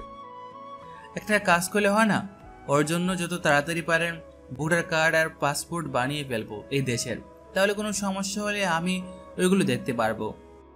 এত ঝামেলায় থাকতে হবে? কোনো ঝামেলা না, তুমি বাসায় থাকবে, আমি এইসব কিছু এক সপ্তাহ তৈরি করে ফেলবো, এরপর আর কোনো সমস্যা হবে না। চলো আমরা বাসায় যাই। ঠিক আছে চলো স্যার, আমরা তাহলে আসি। ওরা বাসায় আসে। এইদিকে হিয়া আর টিনা আকাশ আর ইরার এই ঘটনাটা জেনে যায়। ইরাকে অনেকবার কল দেয় কিন্তু ফোন বন্ধ। এইদিকে আকাশ ইরাকে নিয়ে বাসায় ফেরে। ভয় পেও না, আমি তো আছি। ইরা আবারও জড়িয়ে ধরে আকাশকে। আমার বান্ধবীদের সাথে কথা বলা যাবে কি? কিন্তু ওদের নাম্বার তো আমার কাছে নেই। সমস্যা নেই, ফেসবুকে ওদের মেসেজ করে নিচ্ছি, তাহলে ওরা উত্তর দিয়ে দিবে। একে একে দুজনকে মেসেজ পাঠায়। ওরা মেসেজের রিপ্লাই প্রায় 1 ঘন্টা পরে পাঠায়। তারপর ইরা ওদের দুজনের সাথে কথা বলতে থাকে। একে একে তিনজনে কথা বলা শেষ হলে, এই নাও ফোন। আচ্ছা, আজকে তো আমাদের বাসর রাত, তা রুম কি সাজাবে না? তুমি বললে তো সাজাবো। এটা বলার কি আছে বলো? আচ্ছা, আমি সবটা অ্যারেঞ্জ করতেছি, তোমাকেও তো বউ সাজাতে হবে। আমাকে দেখে কি বউ বলে মনে হচ্ছে না? হচ্ছে, তবে পুরোপুরি না। 4 ঘন্টার মধ্যে সবকিছু ওরা তৈরি করে ফেলে। রাত তখন 11টা। ওরা দুজনেই রুমে শুয়ে আছে। তারপর নিজেদের মধ্যে আলাপ আর গল্প করতে করতে ঘুমিয়ে যায়। সকালে ঘুম থেকে উঠে ইরা নাস্তা বানিয়ে নেয়। অন্যদিকে, স্যার, কোনো খোঁজ কি পেলেন? ওরা তো বাংলাদেশে গেল, এটা শিওর। বর্ডার ক্রস করার সাথে সাথে ওরা নিজেদের লোকেশন হাইড করে দেয়। সেটা আমিও জানি। নেতাদের অনেক প্রেশার পড়তেছে, কি করব কিছুই মাথায় ঢুকছে না। আমাদের এরকমটা করা ঠিক হয়নি। এছাড়া কি করব? ওরা অর্ডার ভঙ্গ করে এরকম কাজ করেছে, এতে তো কিছু করারও নেই। তবে চিন্তা করো না, ওদের দেখতে পেলেই ওরা আমাদের হাতে তুলে দিবে ওদের। স্যার, আমি একটা তথ্য জানতে পেরেছি। কি তথ্য বলো? আমি যদি ভুল না করি, ইরার বান্ধবী আছে 2 জন। ওদের যদি কিছু জিজ্ঞাসা করতে পারি তাহলে তো কিছু জানা যাবে। তাহলে ওদের খুঁজে বের করো আর জিজ্ঞেস করে দেখো। ঠিক আছে স্যার। এরপর ওরা খোঁজ নিতে বেরিয়ে পড়ে। অন্যদিকে, এই আকাশ, ওঠো। অনেকটা ঘুমাতে দাও। সকাল 10টা বাজে।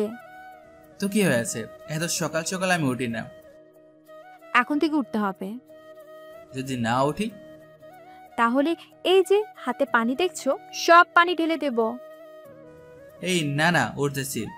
এই তো লক্ষ্মীটি। কথাটা বলে আকাশের কপাল একটা চুমু দেয়। এতে আকাশও সেই সুযোগে জড়িয়ে ধরে। এখন না, তরকারি পুড়ে যাবে, তুমি তাড়াতাড়ি করো, আমি নাস্তা দিচ্ছি। কিছুক্ষণ পরে দুজন নাস্তা করে নেয়। তারপর, তুমি রেডি হয়ে নাও। আমি কেন রেডি হব? তোমাকে নিয়ে ঘুরতে বের হব। 20 মিনিট সময় দাও। ঘোরার কথা শুনে ইরা অনেক খুশি হয়ে যায়। তারপর ইরাকে নিয়ে কয়েকটা পার্কে এনে ঘোরাতে থাকে। ঘোরানো শেষ হলে দুপুরে রেস্টুরেন্টে ওরা খেয়ে আবারও একটা পার্কে আসে। আকাশের কাঁধে মাথা রেখে বসে আছে, সাথে গল্প করছে। তখন কিছু ছেলে ওদের দেখে সামনে আসে। কি হচ্ছে এখানে? কোথায় কি হচ্ছে? এটা একটা লোকের পাহাড়, এখানে এসব চলবে না। কাঁধি তো মাথা রেখেছে, এখানে খারাপের কি আছে? ওই শালা, একে তো মেয়ে নিয়ে ঘুরছিস, আবার বড় বড় কথাও বলছিস। তোরা দেখি মানুষ হবি না। তোর এত বড় সাহস, তুই আমার মুখে মুখে কথা বলিস? তুই জানিস আমি কে, আমার বাবাকে? তোদের মতো কিছু ছেলের এই একটাই সমস্যা, কিছু থেকে কিছু হলেই বাবা টেনে নিয়ে আসিস। আচ্ছা, তোর মাকে তোকে বলেনি তোর বাবাকে? এইভাবে পাবলিক প্লেসে যদি এরকম বাবাকে এরকম করিস তাহলে লোকজন কি বলবে? তোর সাহস দেখে আমি অবাক হয়ে যাচ্ছি। তোরা মাত্র 5 জন, তাও এরকম বাহাদুরি? কথাটা শুনে ছেলেটা একটা পিস্তল বের করে। এর চেয়ে বড় বড় বোমা আমি অন্যদের দিকে ছুড়ে ফেলি, আর তুই আমাকে পিস্তলের ভয় দেখাচ্ছিস? ওই তোরা একে ধর, আমি মেয়েটাকে ধরতেছি। কথাটা বলে ইরার দিকে আসতে যাবে, আকাশ ওই ছেলেটার গলায় একটা ঘুষি মারে, এতে মুখ দিয়ে রক্ত পড়তে থাকে। বাকিরা এটা দেখে একটু ভয় পায় আর ওখান থেকে পালিয়ে যায়। আকাশ আরেকটা ঘুষি মারতে যাবে, তখনই ইরা, থাক আর মেরো না, এমনিতেও শিক্ষা হয়েছে। চল এখান থেকে যাই। এরপর ওরা তো চলে আসে। অন্যদিকে রনি আর রবি হিয়া আর টিনার বাসায় আসে, তবে দুজন দুজনের বাসায় যায়। মিস টিনা। জি বলুন। ইরার সাথে যোগাযোগ হচ্ছে? যোগাযোগ তো হয়নি, 2 দিন ধরে ওর ফোনও বন্ধ। ওর বাসায় গিয়েছিলাম, তখন জানতে পারলাম ওর বাবা মা দুজনকেই কারা যেন মেরে ফেলেছে। তা ইরা এখন কোথায় আছে সেটা আপনারা জানেন না? না স্যার। অন্যদিকে রনি হিয়াকে জিজ্ঞেস করতে থাকে। কিছুটা সময় পাওয়ার পর, দেখুন, যদি আপনারা সবটা বলে দেন তাহলে এতে ইরার জন্যই ভালো হবে, কেননা নয়তো ইরাকে এই দেশ থেকেও ভ্যান করে দেওয়া হবে। আচ্ছা, ইরা কি এমন দোষ করলো সেটা তো বলেন। ওই ছেলের সাথে দেশ ছেড়ে পালিয়েছে, সাথে এখানকার একজন রাজনৈতিক লোকের ছেলের বাড়িতে আর অফিসে বোমা মেরে সব ধ্বংস করে দিয়েছে। ওর বাবা মাকে যখন মেরেইছে তখন কেউ এমনি এমনি আর ছেড়ে দিবে নাকি? তারপরও আমরা তো আছি। আমি যতদূর জানি ইরা আপনাদের থেকেও সাহায্য চেয়েছিল, কিন্তু আপনারা ওকে কোনো সাহায্য করেননি, তাই বাধ্য হয়ে এর কাজটা করতে হয়েছে। তাহলে আপনি কিছুই জানেন না, তাই তো? জি হ্যাঁ। এইদিকে আকাশ ইরার জন্য সব কিছু রেডি করতে থাকে। 7 দিন পর। ইরা, এই নাও তোমার ভোটার কার্ড, জন্ম নিবন্ধন, পাসপোর্ট। এখন থেকে তুমি এই দেশের নাগরিক। কোনো ভয় নেই, যদিও ভয় থাকে আমি তো আছি। আচ্ছা শোনো, আমার বান্ধবীর বাসায় সেনারা বারবার এসে জিজ্ঞাসা করতে থাকে, ওরা আর কত মিথ্যে বলবে বলো? ওদের বলো সত্যিটা বলে দেওয়ার জন্য। ঠিক আছে, বলে দিব। তবে আমি যেভাবে বলবো সেভাবেই যেন বলে সবটা। ঠিক আছে, বলো কি বলতে হবে। আকাশ ইরাকে কিছু কিছু কথা শিখিয়ে দেয়, যা আপনারা হিয়া আর টিনার কাছে শুনে নেবেন। ইরা পরে ওদের সবটা বলে দেয় কিভাবে কি বলতে হবে না হবে। পরের দিন হিয়া আর টিনা আসে বিমান বাহিনী ক্যাম্পে। স্যার, আসবো কি? হ্যাঁ আসো। তা তোমরা এখানে? এসেছি আপনাকে কিছু কথা বলতে। কি কথা বলো আমাকে? স্যার, ইরা কল করেছিল আমাদের।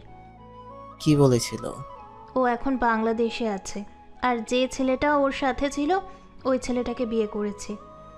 ওরা তাহলে লুকিয়ে আছে বাংলাদেশে? লুকিয়ে আছে কিনা জানি না। আর কোনো তথ্য কি আছে? না স্যার। ঠিক আছে, যাও তোমরা।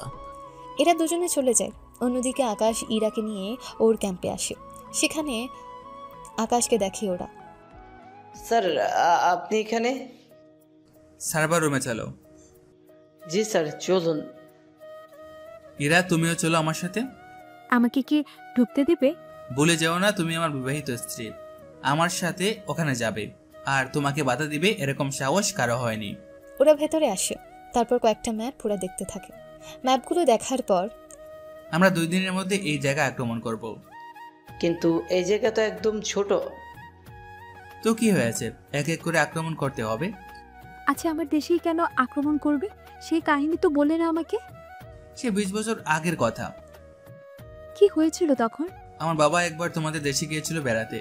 সেখানে যাওয়ার 2 দিন পরেই তোমাদের ওখানে কারা যেন বোমা রেখে দেয় কয়েকটা জায়গায়। এতে তোমার দেশের প্রশাসনের লোকেরা আমার বাবাকে দায়ী করে, বলে আমার বাবাই নাকি এই কাজটা করেছে। কিন্তু এর কোনো প্রমাণ ওনারা করতে পেরেছে কি, নাকি না করে? তোমার কি মনে হয় না তুমি ওই দেশের হয়েও ওরা তোমাকে মারার জন্য এরকম কিছু করেছে? সেখানে বাকিটা আর কি বলবো বলো। কথাটা তো ঠিক বলেছো, কিন্তু পরে যদি ঝামেলা হয়? এমনিতে এরপরে তোমার দেশের লোকেরা অনেক মন্তব্য করেছিল, এতে এই দেশকে অনেকে খারাপ নজরে দেখতো। আচ্ছা, যাই করো না কেন, একটু সুস্থভাবে সবটা করে না। চিন্তা করো না, ওই দেশের কাছে যাব আর এই নিয়ে কথা বলবো, দেখি ওরা নিজেদের ভুল স্বীকার করে কিনা। আচ্ছা, যা ভালো মনে হয় করো। ঠিক আছে, তাহলে অ্যাটাক আর করলাম না। তবে কাল তোমাকে নিয়ে আমি ওই দেশে ওই ক্যাম্পে যাব। আমার তো ভয় হচ্ছে। চিন্তা করো না, আমি সবটা গুছিয়ে তারপর রওনা দেব। সেটা কিভাবে? কালকে দেখতে পারবে। পরের দিন ইরাও রেডি হয়ে নেয়। তারপর আকাশ ওই দেশেরই ফাইটার জেট নিয়ে বেরিয়ে পড়ে। তবে যাওয়ার আগে ওর স্যার আর ওমরকে সবটা বুঝিয়ে দেয়, কিভাবে কি কি করতে হবে না হবে সবটা ওদের বলতে থাকে। সবটা শোনার পর, যদি কোনো বিপদ হয় আমাকে জানাবে, আমি ব্রেকআপ টিম পাঠাবো। তবে তোমার জন্য 5টা ফাইটার জেট আমি বর্ডারের ওখানে অপেক্ষা করতে বলবো। তোমার সিগন্যাল পেলেই ওরা 10 মিনিটে তোমার কাছে পৌঁছে যাবে। চলে স্যার, এরা ওটা তাহলে। ওরা ওই বিমানে করে চলে আসে ওই বিমান বাহিনী ক্যাম্পে। নিচে নামার পর চারদিক থেকে সেনারা ওদের ঘিরে দাঁড়ায়। দেখো আকাশ, তুমি এখানে কেন ফিরে এসেছো তা আমরা জানি না, তবে আমরা চাইবো তুমি নিচে নেমে আমাদের সাথে কথা বলো। জাফর স্যারকে এখানে আসতে বলো, ওনাকে যা বলার বলবো আমি। 10 মিনিট পর ওখানে জাফর ইকবাল আসে। উনি এসে কথা বলতে থাকে। কি জন্য এসেছো আমাকে তা বলো। এসেছি একটা ছোট কাজ নিয়ে। কিরকম কাজ? আকাশ ওনাদের আকাশের বাবার সাথে ঘটে যাওয়া ওই কাহিনী বলে। ওটা শোনার পর, যদি এরকমটা না করি তাহলে আপনাদের এই ক্যাম্পে আক্রমণ করা ছাড়া আর কোনো উপায়ও থাকবে না। তোমার সাহস তো কম না? যদি কম সাহস হতো তাহলে তো এখানে এভাবে আসতাম না। ওটা দেখেই তো অবাক হচ্ছে আমি। এখন বলুন কাজটা করবেন কিনা। ঠিক আছে, আমি এখনই সে কাজটা করে দিচ্ছি। তাহলে তাড়াতাড়ি করুন। জাফর কাজটা করে দেয়। আকাশের বাবার নামে এতদিন মিথ্যে কাহিনী সবাইকে জানানো হয়েছিল, সে কাহিনী মিথ্যে বলে সে কাহিনীর সমাপ্তি ঘটায়। সত্যি আপনাদের কি বলে যে ধন্যবাদ দেব সে ভাষা আমার জানা নেই। তাহলে ভালো থাকবেন, চলি স্যার। তুমি তো চলে যাবে, কিন্তু ইরাকে যে রেখে যেতে হবে। ইরা আমার বিবাহিত স্ত্রী, ওকে কিভাবে রেখে যাব? ওকে জানতো না তুমি অন্য দেশের? ইরা সব ব্যাপারে কিছুই জানতো না। তাছাড়া আপনি নিজেই তো তখন ইরাকে বলেছিলেন ওই জন্য আমাকে বিয়ে করে, তাহলে এখন যখন করেছে তখন এত কথা কিসের? জাফর ইকবাল চুপ হয়েছে, কি বলবে বুঝতে পারছে না। তাহলে আজ থেকে তোমার সাথে আমার কোনো শত্রুতা থাকলো না। যদি কখনো আমাকে আপনাদের প্রয়োজন পড়ে তাহলে জানাবেন, আমি আপনাদের সাহায্য করার চেষ্টা করব। তোমার কথায় খুশি হয়েছি আমি। তুমি তাহলে এখন আসতে পারো। এইদিকে আকাশ বিমান উড়ানোর আগে এদের রাডারে শত্রুপক্ষ আসার খবর পাওয়া যায়। কোন দিক দিয়ে আসতেছে? ওরা তো শত্রুপক্ষের বিমান, কিন্তু ওরা এখানে কেন হামলা করবে? আচ্ছা, চিন্তা করবেন না, আমি আপনাদের সাহায্য করব। ইরা, তুমি তাহলে নেমে যাও। আমি কোথাও যাচ্ছি না, বাঁচলে একসাথে ফিরে আসবো, মারা গেলে একসাথে যাব। আকাশ ইরার হাতটা শক্ত করে ধরে, তারপর ওর স্যারকে সবটা বলে। উনি শোনার পর, ওদের সাহায্য করাটা কি ঠিক হবে? যদি এদের সাহায্য না করি আমি, তাহলে এরা যে আক্রমণ করবে এতে তো এই দেশের মুসলমান যারা আছে ওদের অনেক তো বাঁচবে না, সেখানে আমি দেখব কি করে। ঠিক আছে, যাই করিও সাবধানে করিও। কোনোভাবে ওরা যেন বুঝতে না পারে বাংলাদেশের কোনো লোক এখানে আছে। চিন্তা করবেন না, আমি এদের ফাইটার জেট ইউজ করব। ঠিক আছে, সাবধানে থেকো। রবি, রনি, তোমরা তাহলে প্রস্তুত তো? আমরা প্রস্তুত। সত্যি এভাবে আপনি আমাদের পাশে থাকবেন আমরা কখনো কল্পনাও করিনি। চলো তাহলে, ইরা ভয় পেও না। তুমি থাকতে কিসের ভয় আমার? এরপর শুরু হয় শত্রুপক্ষের উপরে হামলা করার পালা। 2 ঘন্টা যুদ্ধ করার পরে ওদের পরাজিত করতে পেরেছে। এতে জাফরও খুশি হয়। কিছুক্ষণের মধ্যে ওরা ক্যাম্পে ফিরে আসে। আজকে তাহলে চলি আমি, যদি কখনো দরকার পড়ে আমাকে জানাবেন। সত্যি তুমি সাহায্য না করলে তো? চলি তাহলে। তবে একটা কথা, ইরাকে নিয়ে যে কথাটা বলেছেন ওটা তুলে নেওয়ার জন্য ধন্যবাদ আপনাকে। এখন আমি চলি তাহলে। আচ্ছা শোনো, এসেছি যখন তখন বাবা মার কবর একবার দেখে আসি, সাথে হিয়া আর টিনার সাথে দেখা করে আসি। কথাটা শুনে আকাশ কিছু বলতে যাবে তার আগেই, চিন্তা করবেন না, রবি আর রনি দুজনেই আপনাদের সাথে যাবে, আপনাদের কোনো অসুবিধা হবে না। আকাশ, তোমার যখন ইচ্ছা আমাদের দেশে আসতে পারো। আমার পক্ষ থেকে তোমার জন্য ফুল সাপোর্ট পাবে। ধন্যবাদ আপনাকে। ওখান থেকে প্রথমে কবর জিয়ারত করে, তারপর হিয়া আর টিনার সাথে কথা বলে। এরপর সন্ধে হতেই আকাশ ইরাকে নিয়ে বাংলাদেশের দিকে রওনা দেয়। ওখানে আসার পর সব সমস্যার সমাধান করা হয়ে গেল। এখন কি করবে? কি আর করব, কয়েকটা দিন ছুটি নিয়ে বাসায় রেস্ট করব। ঠিক আছে, যাও তাহলে। ইরাকে নিয়ে বাসায় ফিরে আসে। তবে ইরা আজকে অনেক খুশি হয়, কেননা ও তো ভেবেছিল কখনো ওর দেশেই ফেরা হবে না, কিন্তু এখানে এখন সে সবই সম্ভব করতে পেরেছে। কয়েকটা দিন পর, আকাশ, তোমাকে যে কথাটা বলবো বলেও বলা হয়নি। কোন কথা স্যার? তুমি যখন হামলা করার জন্য চলে গিয়েছ তখন তোমার তেলের ওখানে যে ছেলে ঝামেলা করেছে ওকে তো ধরেছি, কিন্তু যার কথা এই কাজটা করেছে তাকে এখনো ধরতে পারিনি। আচ্ছা চলুন ওর কাছেই যাই। কিছুক্ষণ পরে ওর কাছে আসে, তারপর অনেক জিজ্ঞেস করার পরে নাম বলে। উনি তো আমাদের দেশের একজন মন্ত্রী হয়। সেটাই তো দেখতেছি। এখন তাহলে কি করবে ভাবতেছ? কিছু একটা তো করতে হবে, এভাবে আমার জীবন নিয়ে চিনিমিনি খেলতে দিতে তো পারি না। তবে যাই করবে আনঅফিসিয়াল ভাবে করবে, কেননা সে একজন মন্ত্রী। আশা করি বুঝতে পেরেছ। তাহলে কালকে আমি ওই মন্ত্রীর ব্যবস্থা করব। ঠিক আছে, তাই করিও, তবে কোনো প্রমাণ যেন না থাকে। ওইসব নিয়ে আপনাকে কোনো চিন্তাই করতে হবে না স্যার। তাহলে ওমরকেও সাথে নিয়ে যাও। 2 দিন ধরে আকাশ ওমরকে সাথে নিয়ে মন্ত্রীর ব্যাপারে সব খোঁজ খবর নিতে থাকে। খোঁজ খবর নেওয়া হয়ে এলে তাহলে আজকে ওই মন্ত্রী এই জায়গায় যাবে, প্রতি ওর খেলা শেষ করে দেব। ঠিক আছে। পরের দিন মন্ত্রী বের হয় ওনার কাছে, সেজন্য ওকে ফলো করতে করতে একটা বাগান বাড়িতে আসে। তারপর ওখানে আশেপাশে সবটা দেখতে থাকে। কিছুক্ষণ পরে, স্যার এখন কি করব? হাতিয়ার তো এনেছো? তাই এনেছি। এমনিতে বাঁচিয়ে রাখবো। কিন্তু কেন স্যার? আমাকে কেন মারতে চেয়েছে সে কারণটা তো আমাকে জানতে হবে। ওমর চলল, তাহলে এবার ভেতরে যাই।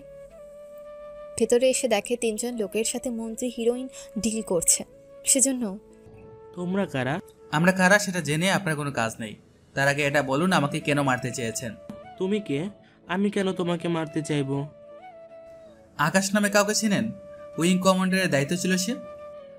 এবার মনে পড়েছে, কিন্তু সে ছেলের সাথে তোমার কি সম্পর্ক? সম্পর্ক তো আছে, কেননা আমি সেই ব্যক্তি। আচ্ছা এটা বল, আমাকে কেন মারতে চেয়েছিস? তুই একবার আমার মাল পুলিশের হাতে তুলে দিয়েছিলি। এটা তো তাও 5 মাস আগের ঘটনা। আমি রাস্তা দিয়ে যাচ্ছিলাম, তো লোকেরা আমার বাইকে এসে ধাক্কা দেয়। এরপর জরিমানা তো দিলই না, উল্টো আমাকেই মারতে আসে। আমি কি ছেড়ে দেব? অনেক মেরে পুলিশের হাতে তুলে দিই, কিন্তু ওই গাড়িতে যে হিরোইন ছিল তা আমি জানতাম না। তাহলে কি এই জন্য তুই আমাকে মারতে চেয়েছিস? একেবারে ঠিক ধরেছিস। তারপর আমি তোর ব্যাপারে খোঁজ নেই, এরপর আমি এই প্ল্যানটা করেছি। তাহলে সব নষ্টের মূলে তুই ছিলি? ভুলে যাস না, আমি একজন মন্ত্রী, সম্মান দিয়ে কথা বলবি। অমর আসছে আমার সম্মানিত লোক, ওকে যে এখন মেরে ফেলবো এর কোনো খবর নেই। সে এসেছে সম্মান খুঁজতে। ঠিক বলেছেন, এর তো সম্মান পাওয়ার কোনো যোগ্যই না। এখানে তো 5 জন আছে, 5 জনকে উপরে পাঠিয়ে দিই। দেরি করছেন কেন? পাঠিয়ে দিন। 1 মিনিট ওদেরকে মেরে সব প্রমাণ নষ্ট করে চলে আসে ওখান থেকে। এরপর যে যার বাসায়। এতক্ষণে তোমার আসার সময় হলো? তো কি করব? আমাদের ছেলেকে যে তোমার মতো একজন ইয়ং কমান্ডার বানাতে হবে, সেই খেয়াল কি আছে? এখনো তো তোমার পেটে বাচ্চা আসলো না, আর তুমি এতদূর পর্যন্ত ভেবে নিয়েছো? তুমি চাইছো না বলেই তো বাচ্চা আসছে না। তাহলে আজ থেকে ট্রাই করব। সেটাই করিও। তাহলে ও যখন বড় হবে তখন আমি ওকে তোমার মতো একজন ইয়ং কমান্ডার বানাবো। বলেই আকাশকে জড়িয়ে ধরে। আর এখানেই গল্পটার কাহিনী শেষ হলো। তবে একটা কথা, এখানে কিন্তু কোনো দেশকে ছোট করে কোনো কাহিনী বলা হয়নি বা লেখা হয়নি। সেজন্য কেউ নিজ নিজ দেশের জন্য ঝামেলা করবেন না, কেননা এটা শুধুমাত্র একটা বিনোদনের জন্য, একটা গল্পই। সেজন্য যাই হোক, সবাই ভালো থাকবেন, সুস্থ থাকবেন। দেখা হচ্ছে অন্য কোনো নতুন গল্পে। সে পর্যন্ত টাটা, গুড বাই, আল্লাহ হাফেজ।